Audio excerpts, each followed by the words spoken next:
Ang ulos mga nagbagang balita. Weather forecast. Easterlies ang nakaapekto sa Palawan, Visayas ug Mindanao. Sa local news.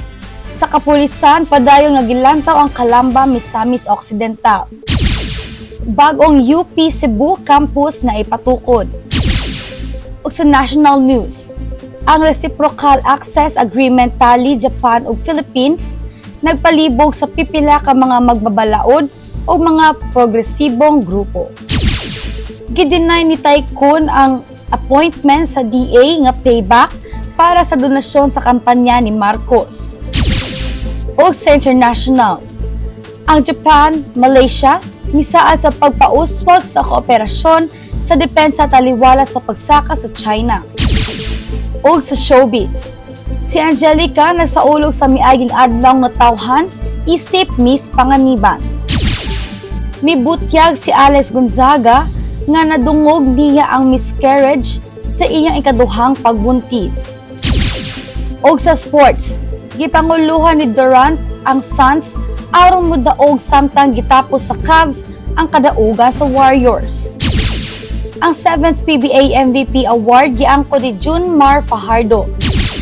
Samtang Rookie of the Year gipasakmit kang Justin Arana. International feature.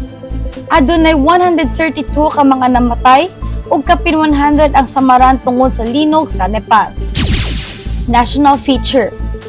Bagong hepe sa DA, 20 per kilo nga bugas, not possible today. Ug sa trivia, Cagayannons love food trips.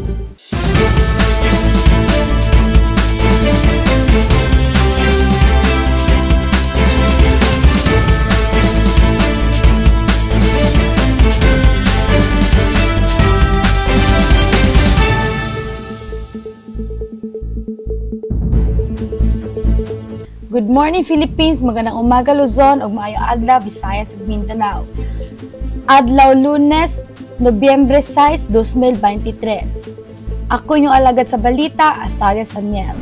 Ug magpadayon kitag paminaw sa news diri sa Pinoy Rob News Channel.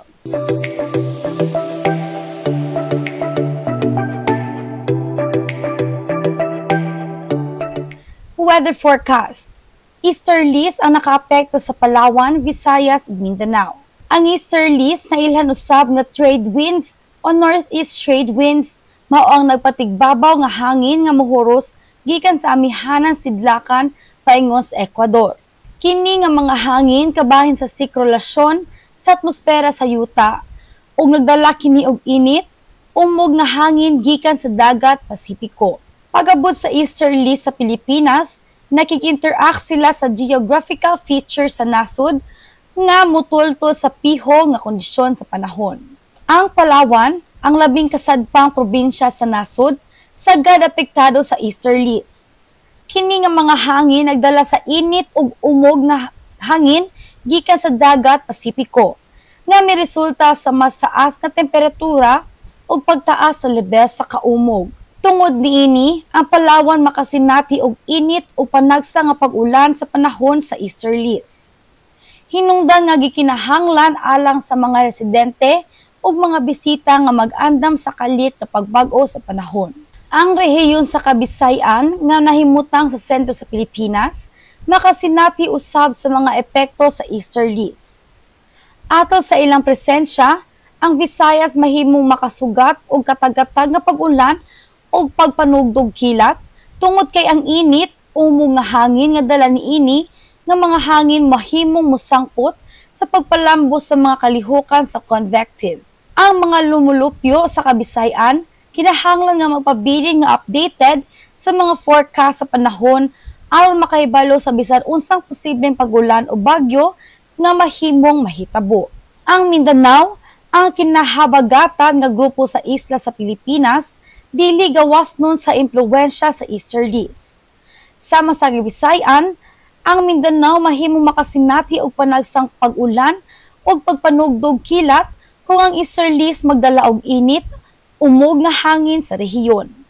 Mahimo kini nga adunay positibo o negatibo nga mga epekto tungod kay ang kaumog mas puslanon alang sa agrikultura apan mahimo usab nga mosangpot sa potensyal nga pagbaha o uban pang mga kabalaka na may kalabutan sa panahon.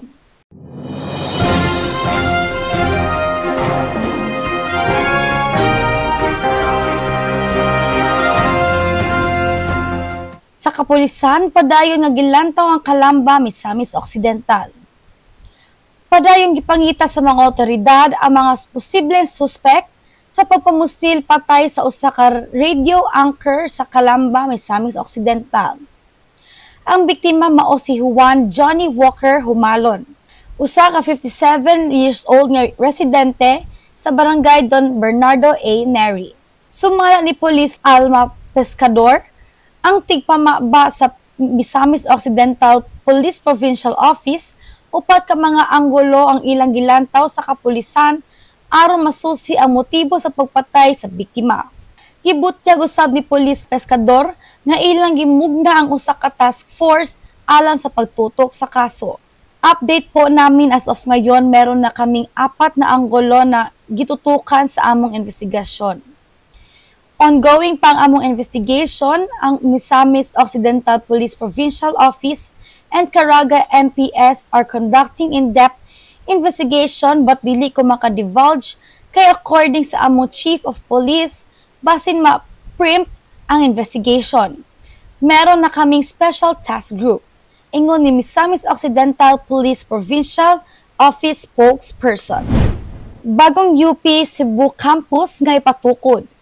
Mga estudyante gikan sa kinatumya sa amihanang bahin sa lalawigan sa Subo, makabaton og mas maayong kapilian sa pag-akses sa dekalidad nga edukasyon, human ang UP Cebu ug ang munisipyo sa Santa Fe, Bantayan Island, may pirma og panag-uban sa pagtukod og dugang UP Cebu Campus sa ang isla.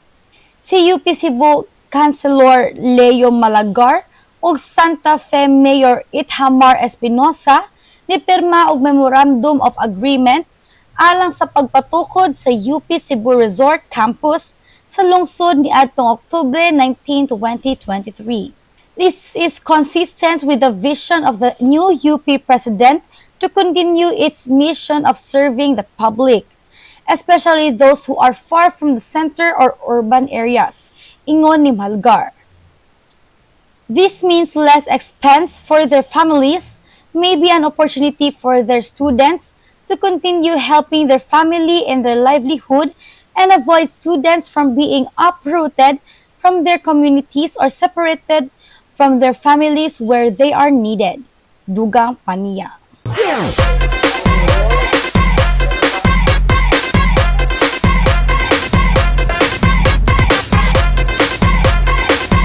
Og nanggawas ang mga Team Rob kaganina and natay mga gipag-interview nga mga tawo kung sa ilang mga pagbuhaton sa Noche Buena kung silang gusto ug unsa ilang mga history sa ilang Christmas events. Maayong buntag ka natong tanan nata diri sa West City Central School diri sa May Carmen og nami interviewon diri kan. Ay ma'am, maayong buntag. Sa itong pangalan? Sarah Abilia. Si Syra. Since kanang coming naman ang Pasko ma'am, kanang mangutana lang ko para sa imuha, unsa man ang Pasko? About sa family. About family din. Kanang about sa kanang paghanda ma'am, kanang naana ba mo naplanuhan para maghanda din asa mo dapit magtapok-tapok? Sa balay lang kay birthday man sa akong anak. Birthday sa? Akong anak. Ay, birthday sa imong anak. So, sa balay ragid murag mahulog po siya nga family reunion. Oo.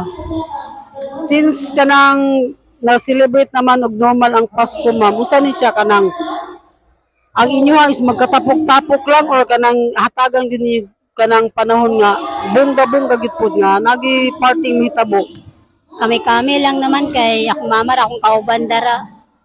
Akong mga lagyo man akong igsuon. So kamukha mo ra sa imong mama din, imong anak o imong family. So sa karon nga Pasko ma'am kanang nakoy pangutana, unsa may imong kanang gusto nga madawat para sa imong kaugalingon lang aside sa imong anak nga naman jud kay ikahatag sa imong anak kanang para sa imong kaugalingon lang unsa imong gusto nga madawat? Na baspo akong lawas kay buros man gud sad ko.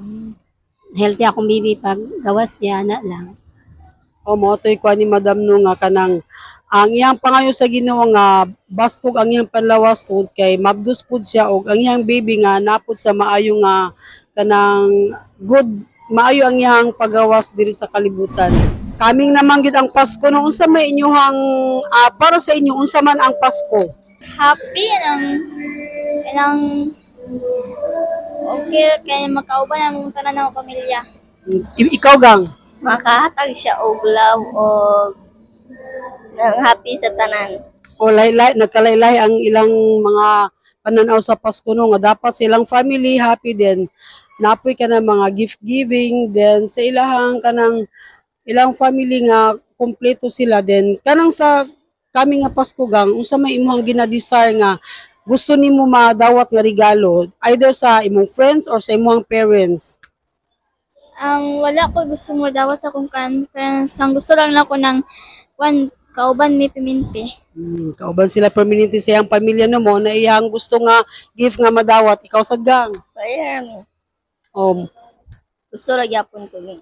para sa ilang ano nga yun ana sa ilang kabatanon ba nga makita nila nga ang ilang ginadesire nga sa kami nga Pasko nga intact ilang family din kanang walay mga balatian ug maayong panlawas ang ilang pag-celebrate sa Pasko. About sa inyong pag-eskwela gang ikaw sa year na ganimo grade 4.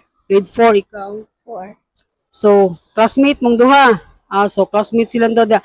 Then best friend pud mong duha. O so mo tong ilahang ano nga ginadesire sa ilang gusto nga mahitabo nga sa kami nga Pasko sa ilang celebration uban nila ilang mga ginikanan ug maayo ang ilang panlawas. Maayong buntag sir, unsa ato pangalan? Alan. Taga-asa po ka sir? Rira kami. Diri sa Carmen. So kaming naman gid ang celebration sa Pasko sir no para sa imo sir sa imong pag-celebrar sa Pasko. Unsa may imuhang kanang inyuhag yung mga handa? Amay lang. Mga ginagmay ra sir sa like sa mga unsa nga mga ginagmay sir. Biko. Biko so mo gyud na kasagaran inyong ginhanda sir. So kana sa intact pud mo ang tibok pamilya na sir. So usa ra gyud mo tanan no. So kanang kay karon sir murag karon pa man siguro mahatagan og kanang panahon nga ma-celebrate ang Pasko gikan sa COVID kanang sa imong paminaw sir kani nga Pasko aduna bay kanang kabag kalahian sa niaging Pasko o sa karon nga moabot nga Pasko aduna bay kalahian sa imong paminaw? Ay, karon ni kuan man. Ang may COVID. Ay, So nagyud siya kalahian og napo siya excited no.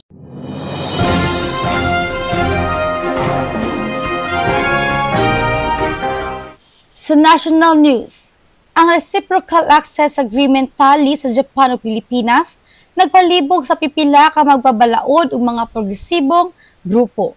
Gikabalakan sa mga pipila ka mga magbabalaod o mga progresibong grupo ang Reciprocal Access Agreement o RAA tali sa Pilipinas o Japan. Ang RAA giyukbo nga samang sa mga kasabutang tulutan ang pagbisita o pagsakop sa mga hukbong militar gikan sa lain-laing nasod alang sa panginabuhi sa mga sundalo o sa seguridad sa duha ka mga nasod.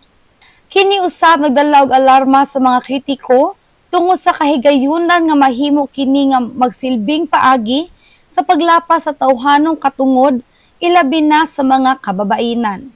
Matud ni ACT Teachers Party List Representative ug House Deputy Minority Leader Franz Castro, ang Reciprocal Access Agreement mahimong magdala og kahadlok tungod sa mga kahigayunan nga magsilbing paagi alang sa paglapas sa tawhanong katungod ilabi na sa mga kababainan.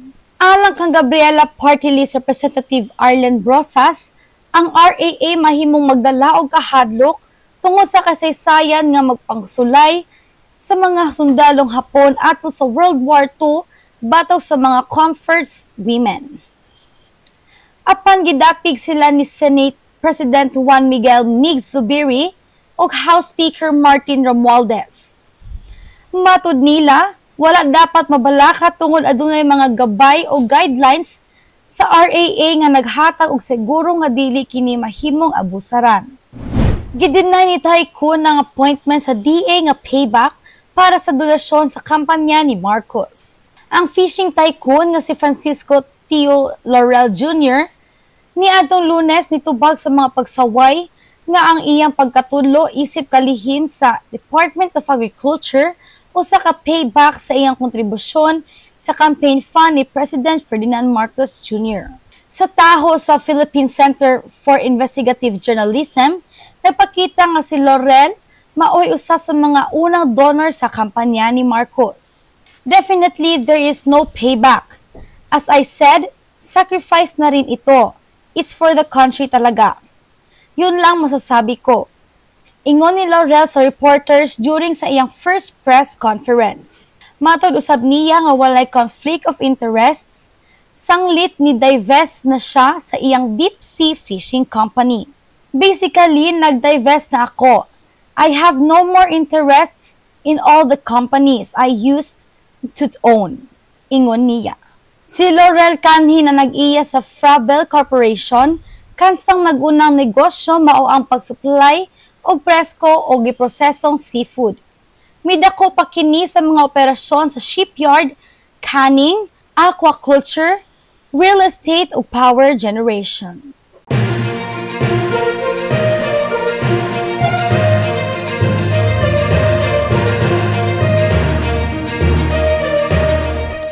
Sa international news, ang Japan, Malaysia misaad sa pagpauswag sa kooperasyon sa depensa taliwalat sa pagsaka sa China. Ang punong ministro sa Japan nga si Fumio Kishida ug ang iyang katugbang nga taga-Malaysia nga si Anwar Ibrahim nagkauyon kaniadtong Domingo nga ipasiugda ang kooperasyon sa bilateral nga depensa ug seguridad sa dagat taliwala sa nagkadako nga pagkamilitar sa China sa rehiyon sa Asia Pacific. Ato sa ilang mga pagkipulong dool sa Kuala Lumpur, si Kishida kinsa mibiyahe ngadto sa Malaysia niadtong Sabado sa ikaduhang leg sa iyang tulo ka adlaw nga biyahe nga naglakip usab sa pagbisita sa Pilipinas. Miingon nga siya og si Anwar mipamatuod usab sa kooperasyon sa enerhiya, lakip na ang pagsiguro sa usa ka lig-ol nga supply sa liquefied natural gas sa Japan. Ang tour ni Kishida gituyo aron ibuta ang pundasyon alang sa usa ka espesyal nga summit nga naglambigit sa mga leader sa Association of Southeast Asian Nations nga gikatakda nga ipahigayon sa Tokyo sa Disyembre aron sa paghandom sa 50 ka tuig sa ilang panaghigalaay o kooperasyon. Gisultihan niya si Anwar nga naglaom siya nga maghimo usa ka bagong panan-awon sa kooperasyon sa summit. Og ang lider sa Malaysia nagpahayag sa pagka-malaumong sa kaugmaon sa relasyon sa Japan-ASEAN sumala sa gobyerno sa Japan.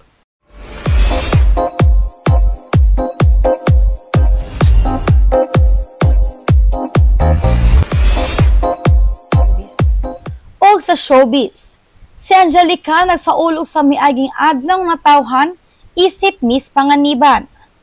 Bago lang gisaulog ni Angelica Panganiban ang iyang katapusang adlaw nga natawhan isip usa ka dalaga. Gipaambi sa aktres ang mga snap gikan sa iyang party sa Instagram post ni adtong Domingo nga adunay caption, "Salamat sa pagsama sa akin sa huling kaarawan bilang Miss Panganiban." Nakita sa okasyon ang iyang mga hinigala nga sila si Kim Chu, Smokey Manaloto o Kian Cipriano. Si Panganiban gikatakdang magpakasal sa iyang non-showbiz fiancé si Gred Human sayo sa sunod tuig. Wala gibutyag sa magtiayon ang eksaktong petsa sa ilang panag-uban apan giyagyag ni Panganiban nga dali ra kining mahibaw-an sa ilang mga followers. Mibutyag si Alex Gonzaga nga nadungog siya og miscarriage sa iyang ikaduhang pagkabuntis. Nagpakita og kahilakon si Alex Gonzaga human iya nga gibutyag ang iyang ikaduhang pagkawala sa buntis sa una nga higayon. Sa usa ka interview sa gipahigayon sa iyang igsuon si Tony Gonzaga, gibutyag ni Alex na sila og iyang bana nga si Mikey Morada miagi og in vitro fertilization o IVF alang sa ilang ikaduhang anak. Apan ni atong October 2023, sila miagi og laing miscarriage. Kining panghitabo gipili ni Alex nga dili istorya ngadto sa publiko. Nung first punta namin walang nakita, tapos may nakitang mas, tapos nakikita ko na hindi na maganda ang nangyayari kasi ang mga doktor gumagamit na ng malalalim na medical term, so alam ko na may mga something wrong. So sabi nila na we have to wait another week to see baka naman so slow. So yung 1 week na yon naiiyak na ako nun. Matod sa actress na si Alex Gonzaga.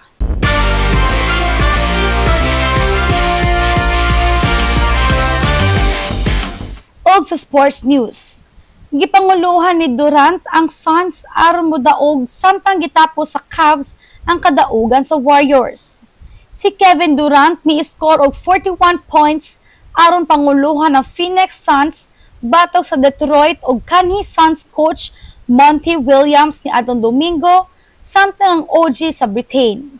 Gipukaw ni Anunoby ang makabungog nga rally sa NBA sa Toronto sa San Antonio.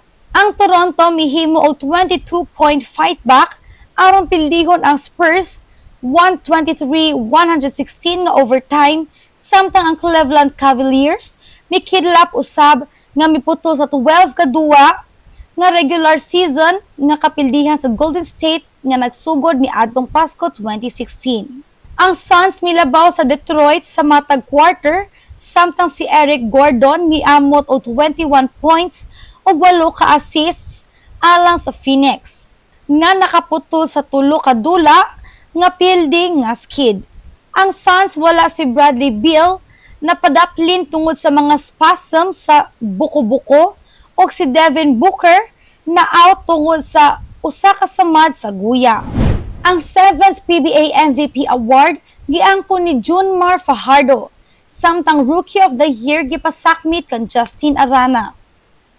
Gipahayag nga most valuable player si Junmar Fajardo sa 47th season sa PBA Leo Awards. Kini mao ikapito nga beses nga nadawat ni Fajardo ang MVP award human nakakuha sa 6 kasunod-sunod nga seasons gikan sa 2014-2019.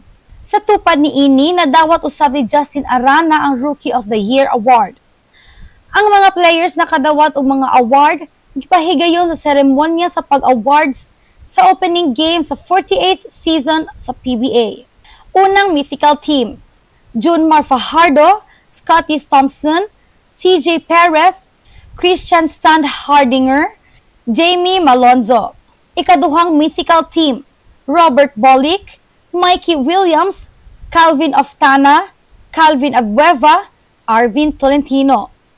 Labing maayo nga manlalaro, Maverick Ahanisi. All defensive team, Christian Standhardinger, Junmar Fajardo, Cliff Hodge, Gio Halalon, Chris Newsom. Og Sportsmanship Award, Kevin Alas.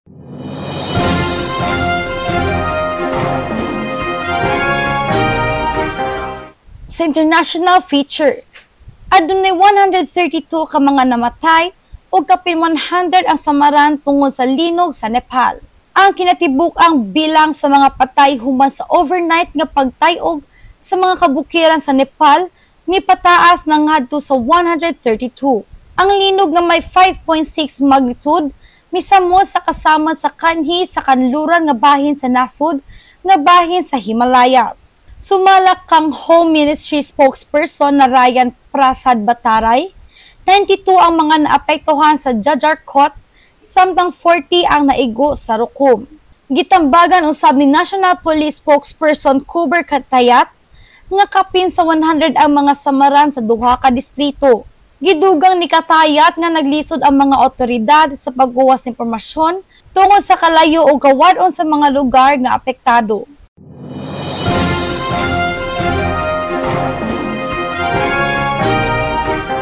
Sa national feature, bagong hepe sa DA, 20 kilo nga bugas not possible today. Ang bagong gitudlo nga Agriculture Secretary Francisco Tio Laurel Jr. ni atong Lunes Niangkon nga ang pagpaus-us sa presyo sa bugas ngadto sa 20 matag kilo not possible today. 20 peso was an inspiration. Ang problem na sa 15-year high sa world market. Today, that is not possible. But with yung directive ni Presidente, we are getting ready to do our best to make rice affordable. Ingon ni Laurel during sa iyang first press conference. Si Laurel niingon ni adtong Lunes nga andam siyang makigtambayayong sa kasamtangang mga opisyal sa Department of Agriculture taliwala sa mga taho nga iyang gipangayo ang courtesy resignation sa mga kasamtangang undersecretaries. Siya kaniadto na nag-iya sa food conglomerate nga Frabel Corp ug usa-usab sa mga nag-unang donor sa kampanya ni Marcos sa pagka-presidente.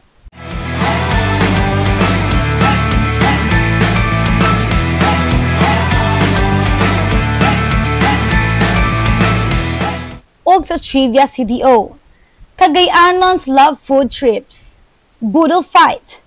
Ang mga Cagayanon ganahang mukaon og bisan unsang bag-ong restaurant madani sa pagtagad sa mga tawo inig abli.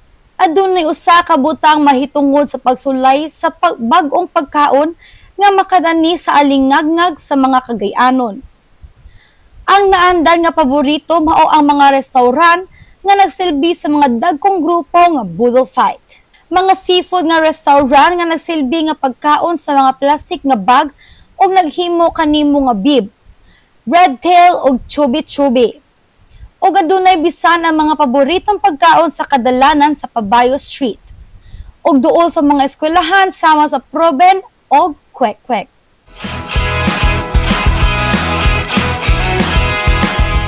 O para sa atong Christmas countdown, aduna na lang tay 49 days before mag-Christmas. Og mao kadto ang atong nakuha nga impormasyon gikan diri og sa gawas sa nasud. Padayon sa pagpaminaw o paglantaw. Please subscribe, like, follow, and share Pinoy Rob on YouTube channel. O daghang salamat sa inyong pagtanaw sa Pinoy Rob News Channel Cagayan de Oro. Og ako nagahangyo usap pa nga mag-support and subscribe and turn on notification for more updates and info. Subli, daghang salamat ug dalaygo ng Dios.